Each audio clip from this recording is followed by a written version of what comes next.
I'm back. I made a video last week and a few people said that they found it quite interesting and that they liked the authenticity of me just talking without particularly being scripted. So I thought I would make another video today as it's New Year's Eve, and I've been thinking a lot about what that means in terms of, we make resolutions and we plan to do things. The reality is that since I made that last video, I have had a really lovely Christmas. It's been absolutely lovely to be at home, to spend time with family, to have a holiday, but inevitably, as for reasons I explained last week, and because I've got ADHD, I've actually been feeling pretty rotten in myself, both physically and mentally, and I suppose it's just important to say that, because sometimes I think we can, like I said last time, present images of ourselves that can be unhelpful maybe to other people who look at us and think, well, she's fine, or she's coping, or she's able to do stuff and I'm not, because I'm sitting here feeling rubbish. And I suppose that the feeling rubbish is something that we all can feel, and I'm not very good at saying it to people when I'm feeling rubbish. I tend to just keep going. Funnily enough, I had COVID back in the end of October, November, and I just worked through it. And I think part of the reason I felt rubbish the last week, and my mum said this to me a couple of days ago, is that I had COVID and I didn't let myself stop.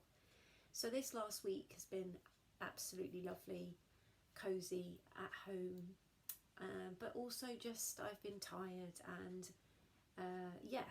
So as we approach the new year, I'm supposed to be feeling rested and looking forward, but actually I'm exhausted still, and I've got that kind of teacher thing where I'm wondering if I'll ever be able to go back, and am I ever going to get my energy back. And from a past experience, I know I will, and there have been bits and times in the last week where I've felt that energy, and so I know it will come back. But I think it's important that we just sometimes take time to say, I'm feeling a bit exhausted, but I know I won't feel exhausted forever, or maybe I will, but actually I probably won't, because we don't know, do we, ultimately. I'm waffling a lot, but I think that what I want to say here is that I'm not going to be making any New Year's resolutions. For the last few years, I've written a blog, I think around this time of year, that says, I'm enough, I don't need to do any more. I think I've been reading and listening to a couple of things. I think as humans we do always want to do more. I think it's a natural human quality that we want to look to the next horizon. I've said before, I once listened to a radio program with Michael Palin, and he talked about this as humans always looking to that next horizon. But we also do need to be able to stop and look when we get there, and not always be obsessed with the moving to the next horizon. So I think that for me it's not about setting myself up to fail, and for me it's about saying there's a few things I'm not going to do.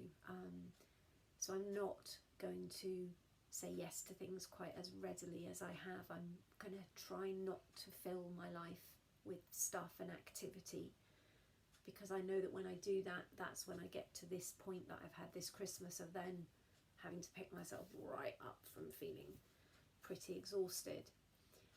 That's going to be hard because I'm a teacher in a pandemic and there's a lot of pressure on us, but I think some of it's also about taking time to say, these are my values and this is what I believe, and actually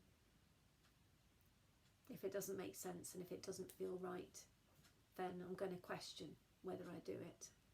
It might be that I have to do it, because I understand that sometimes we have to do things that we're not comfortable or happy with because we know that someone else probably has a plan. But I think it's okay to question and to be curious, and if something doesn't quite fit with what feels right with you, then it's okay to question it. And particularly as a teacher, because actually we all went into this for the reasons of wanting to teach, help children. So if it doesn't feel right, then I think we've got a right to question it. And I'm just going to finish because 2 years ago I went on an amazing, it was a yoga workshop, but actually it was about much more than that. It was about kind of what we do with our lives, and it was about values with a really fantastic coach called Sarah Philp, who is just fantastic. And I made this collage of kind of, it was a thing about what was important and what we wanted to be important in the year ahead. And this is from 2 years ago. You've got a bit of a reflection, but I've kind of looked at this, and I've just got it framed. I bought a frame yesterday because I know what I want to be important in my life. I know what is important in my life, and it comes back to the things that I talked about last time. It's the connections, it's the people, it's my family, but it's also comfort and warmth and love and fun. And you know, I think that too often I don't allow time for those things, and I've come back in the last couple of days to wondering about why that is, and realising that I need to do a little bit of work on that. Why is it that I'm always more willing to help other people than to look at what I need? And so that's really going to be, for me, coming back to that, not doing something new, but coming back to that from 2 years ago, which, you know, I did that at the very start of 2020, and then the pandemic came, and I could excuse not doing the stuff, not really taking time for myself. I could excuse it because of the pandemic, but I know there'll always be a pandemic. There'll always be something that comes along and gives me a reason not to do the things that I need to do. So I'm going to try once again to do a bit more of the stuff that matters and a bit less of the stuff that I think matters, because I'm trying to please someone out there who probably doesn't even exist. So I really wish you a happy new year. I love so many of you who get in touch and tell me I'm not just some weirdo. I am obviously some weirdo, but happy new year, and I really hope 2022 is the year that we need it to be, and it will be the year we need it to be, because we make it, don't we? So happy new year when you get there, and I will see you all in 2022.